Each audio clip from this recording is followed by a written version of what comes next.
Assalamualaikum warahmatullahi wabarakatuh. Ketemu lagi dengan Kak Furkan di channel Arif Furkan. Bagaimana kabar Bapak Ibu? Semoga senantiasa dalam keadaan sehat dan dilancarkan segala aktivitasnya. Oke, pada video kali ini Kak Furkan kembali berbagi informasi ya seputar tenaga honorer P3K 2024. Nah, di sini Bapak Ibu bisa perhatikan ada kabar yang menarik ya dari ayobandung.com. Di sini Bapak Ibu bisa perhatikan nasib tenaga honorer non-database yang tidak lolos seleksi P3K 2024 antara ketidakpastian dan opsi outsourcing.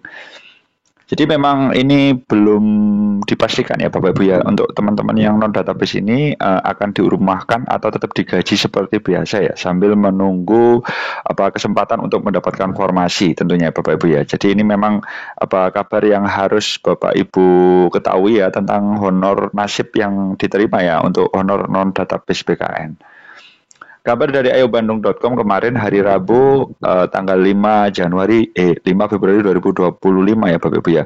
Berikut ini adalah informasi perkembangan terbaru mengenai tenaga honorer non-database yang tidak lolos dalam seleksi P3K 2024. Di mana Bapak Ibu perlu ketahui bahwa rekrutmen pegawai pemerintah dengan perjanjian kerja atau PPPK menjadi perhatian utama bagi tenaga honorer, khususnya mereka yang tidak terdaftar dalam database BKN atau yang dikenal honorer non-database, tapi juga punya kesempatan nih di P3K tahap 2 ini. Dalam seleksi P3K 2024, sebagian tenaga honorer non-database berhasil lolos seleksi, tetapi tidak sedikit yang gagal. Nah, untuk P3K tahap 2 ini bagaimana? Kita coba sepil beritanya Bapak Ibu ya. Nah, tentunya meskipun tidak terdaftar dalam database BKN, honorer non-database ini bisa diberikan kesempatan ya untuk mengikuti seleksi P3K. Namun berbeda dengan mereka yang sudah masuk dalam database, tenaga honorer non-database tidak memiliki kepastian untuk diangkat menjadi P3K jika gagal seleksi. Nah, ini karena pada waktu juga khusus untuk database saja. Non-database itu belum ada regulasinya. Hingga saat ini belum ada regulasi spesifik ya yang mengatur secara jelas mengenai status tenaga honorer non-database yang tidak lolos seleksi. Nah, tentunya regulasi apa sih yang mengatur tenaga honorer? Nah, ini berdasarkan Undang-Undang Nomor 20 Tahun 2023 Bapak Ibu ya. Ada dua kategori di pegawai di instansi pemerintahan, yaitu yang pertama adalah PNS, yang kedua adalah PPPK atau pegawai pemerintah dengan perjanjian kerja. Dua-duanya ini merupakan ASN. Tidak ada skema lain bagi tenaga honorer di luar dua kategori ini. Jadi outsourcing atau gimana kita juga belum tahu Bapak Ibu ya. Nah, inilah yang menyebabkan masa depan tenaga non-database ini menjadi tidak pasti Bapak Ibu ya. Peraturan yang berlaku saat ini juga memberikan peluang besar bagi tenaga honorer yang telah terdaftar dalam database BKN.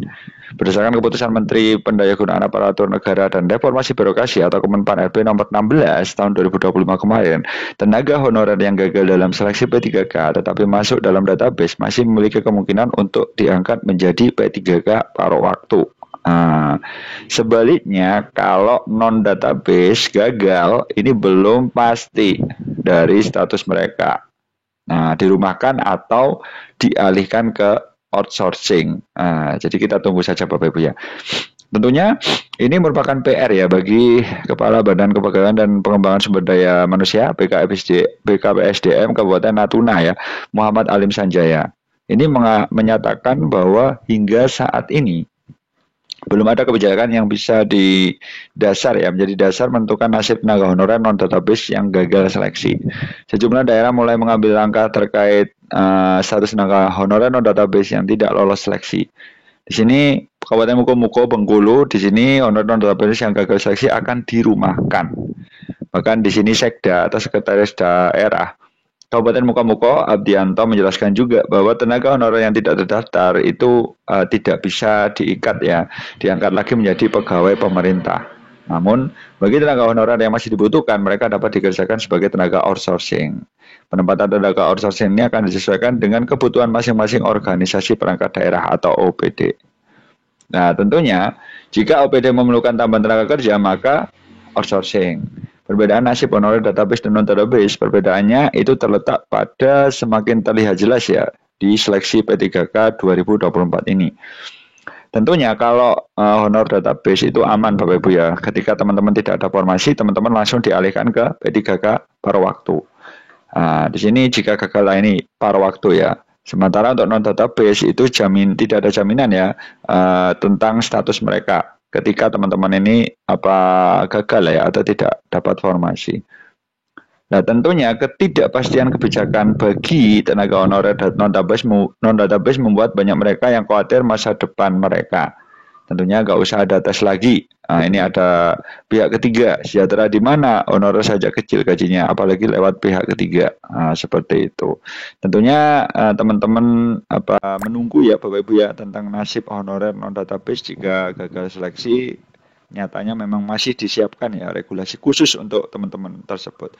Seperti itu dulu informasi dari Kapurkan, mudah-mudahan bermanfaat. Wassalamualaikum warahmatullahi wabarakatuh.